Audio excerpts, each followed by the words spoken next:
বলতেছে আমি হলাম মুহাম্মদ। কি করতে আসছে? আরে মদিনার মানুষের, আমি মহাগ্রন্থ আল কুরআনুল কারীমের পানি নিয়ে আসছি, তোমাদের কাছে উপস্থাপন করতে চাই। আচ্ছা বলেন তো দেখি, ইহুদি খ্রিস্টানরা কি কোরআন মানবে? জোরে বলেন।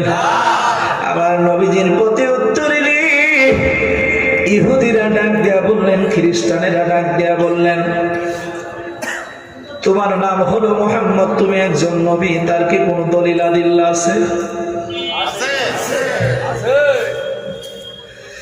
মদিনার মানুষগুলি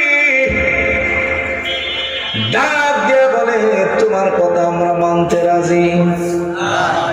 জোরে বলেন। নবী আমার ডাক দিয়া বলে, মদিনার মানুষেরা রে, আমি কিন্তু পরগাছা মানুষ নাই।